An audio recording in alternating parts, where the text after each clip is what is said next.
Você falou brevemente aí sobre a inflação e, cara, eu cresci no começo dos anos 90. Então a inflação pra mim foi meio que Eu ouvi os meus pais falando... Um ser em extinção. Mas eu já cresci num momento que era mais estável. Pô, eu vivi uma época que pouca gente lembra aí que era dólar 1 para 1 com R$1. É uma loucura. E a gente voltou a falar de inflação, né? A gente tem visto os efeitos da inflação. Como é que a gente precisa se preocupar com a inflação em 2022? Como é que isso está afetando o nosso dia a dia?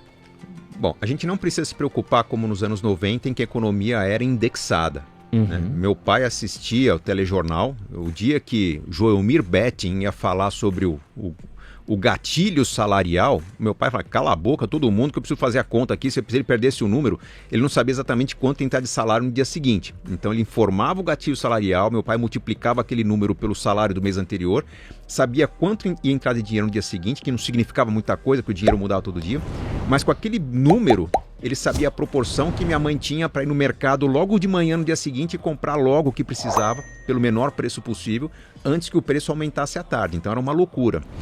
A inflação que nós temos hoje é uma inflação importada. Ela tem a ver com a alta no preço dos combustíveis, a alta no preço das commodities, principalmente o trigo e minerais, que afetam bastante a nossa economia, e tem um pouco a ver com falhas no planejamento da infraestrutura de energia, né? Então temos capacidade de geração, não temos transmissão, falta reservatório, enfim, o Brasil poderia ter uma capacidade energética muito maior e vacilou quando era oportuno fazer isso, então a energia ficou cara. Ficou cara a gasolina, ficou cara a energia, todo o resto fica caro. O atual governo, nós temos várias críticas a fazer, mas do ponto de vista da infraestrutura, muitas coisas estão sendo resolvidas. O transporte de cargas pelo Brasil está com um reequacionamento muito interessante que tende a baratear o frete, diminuir o uso de combustível, diminuir a dependência, muito interessante. Do ponto de vista energético também, há uma revolução silenciosa acontecendo, boa parte da geração hidrelétrica não sendo substituída, mas complementada por geração eólica, fotovoltaica ganhando força. Então há uma tendência da gente ficar menos dependente de insumos que são escassos para isso acontecer. Então também há uma tendência que a inflação que a gente está vivendo agora tenha um refresco nos próximos meses e se acomode em 2023. Isso não quer dizer que nós devemos estar totalmente tranquilos com a inflação, porque nós temos que ter uma estratégia contra a inflação. Os preços continuam subindo ainda esse ano, até o meio do ano, pelo menos. Então eu tenho que ter um orçamento mais leve.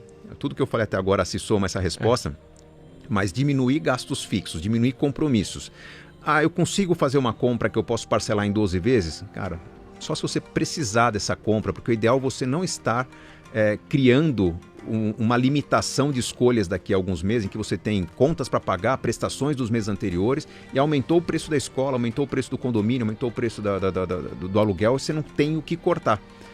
Diminuir custo de vida, a tal substituição da moradia ou de algum gasto fixo, troca o carro atual para o mais barato, deixa o carro de lado. Eu fiquei 2 anos sem carro, quando começaram os transportes por aplicativos.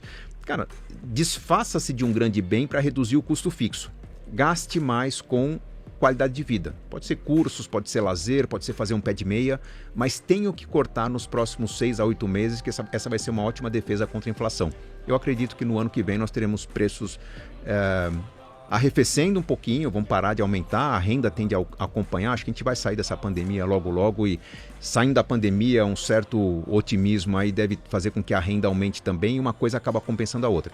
O pessoal não tem que se iludir achando que o combustível vai voltar a R$2, nem que o dólar vai voltar a 3. Isso vamos chegar nisso já. A inflação trouxe o preço no patamar. O que acontece é que, num certo momento, a renda volta a crescer um pouco e os preços param de aumentar. É nisso que a gente acredita. Tá na minha lista, que você vê que a gente vai entrar num combo de desgraça agora. Vamos lá. Que gosto disso. Vindo pra cá, meu carro deu o apitinho pra mim, que é o apitinho do desespero. Que é o... Plim! Acendeu, tá na reserva. Tá na reserva. Meu carro é desgraçado, que fica no painel, Você tem 10 quilômetros, hein? Você tem 5 quilômetros. Ainda bem, tem gente que não tem esse aviso aí, fica na luzinha amarela ali, quando vê o carro para. Gustavo, eu fiquei, acho que 11 anos com o mesmo carro. Porque eu sou mão de vaca. Ele é parte de você. Não, eu troquei agora. E só troquei agora porque o carro já não andava mais. Já tava na miséria, assim. Que eu fiquei de vez parado, porque eu tava na reserva da reserva. Meus seguidores sabem que eu também fiquei 11 anos com o mesmo carro. O último carro eu tinha comprado em 2007, cara. Fiquei com ele até pouco tempo atrás. E parei para abastecer. E aí é aquele choque. Assim, na hora que o cara falou quanto que era... Não, eu quero só abastecer, não quero voar pro Rio, né? Não, dá até um... E lembro da época que álcool era 39 centavos, que foi logo que eu tirei a carta. Como é que a gente lida com esse preço do combustível, né? Porque ele tem... Primeiro na parte de transporte só, sem pensar no resto que ele acaba afetando também. Mas como é que a gente consegue sobreviver com esse preço da gasolina? Bom, primeiro, o preço da gasolina, ele vai arrefecer. Tá? Nós temos aí uma reorganização, que a guerra acabe logo, esperamos que sim, com boas soluções, que volte a um certo equilíbrio, não só do fornecimento de petróleo, mas hoje tem escassez de transporte no mundo, está faltando navio, está faltando container, enfim. Dizem que demora mais 2, 3 anos para tudo se acomodar, então o petróleo volta a baratear, mas não vai ficar tão barato quanto já foi. Mas tem um outro problema, os carros estão ficando mais caros. Tá? E carros a combustão principalmente porque está diminuindo a escala. A China já adotou o carro elétrico, a Europa está adotando numa velocidade muito rápida. Há um questionamento se, mas os elétricos são mais caros? Sim, os elétricos são mais caros para aquisição, mas hoje o que você paga mais no carro elétrico se paga ao longo do tempo, lembrando que carro elétrico é um carro que desgasta menos, dura mais, dá menos manutenção. Então esse lance de trocar de carro a cada 3 anos, que basicamente é o que as pessoas faziam antes de trocar os pneus e correias dentadas dos carros a combustão, o elétrico ele não vai ser trocado talvez a cada 3 anos, talvez a cada 5, 6, enfim, ele tem uma durabilidade maior, uma vida útil pelo menos 12 anos, mas se você paga mais para adquirir uma cadeia de custo muito menor ao longo da vida desse carro, menos imposto, bem menos gasto com combustível, né? A energia custa aí 1/6, 1/7 do que custa o combustível, e a manutenção é mais barata.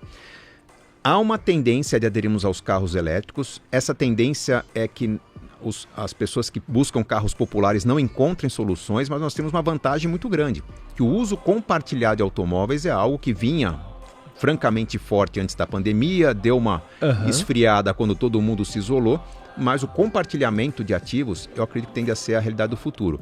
O que isso quer dizer? Então eu vou poder pegar um carro na rua, tipo eu pego um patinete elétrico, eu vou poder pegar um carro? Eu acredito que no futuro próximo, todos nós, quem tiver automóvel, vai ter um automóvel muito mais simples do que tem hoje. Tá.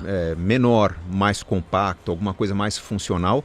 Lembrando, quando a gente fala de mobilidade elétrica, a tecnologia de um grande carro elétrico, como os Audi e-tron que eu tenho, não é muito diferente da tecnologia de um hoverboard, né? É o mesmo tipo de motor, eu só vou aumentando a embalagem que me conduz, que me leva. Mas a tendência é que as pessoas tenham carros menores e quando precisarem de algo diferente, agora eu quero um carro de 8 lugares, agora eu quero uma van, agora eu quero uma picape, que elas aluguem. E os veículos mais caros sejam de propriedades de grandes empresas, estejam disponíveis para timeshare. Eu alugo por hora, alugo por semana, alugo por mês, alugo pelo tempo que eu precisar. Essa é a tendência ao longo do tempo. E os carros elétricos tendem a ficar mais baratos com não só o aumento da escala, mas o barateamento da tecnologia também.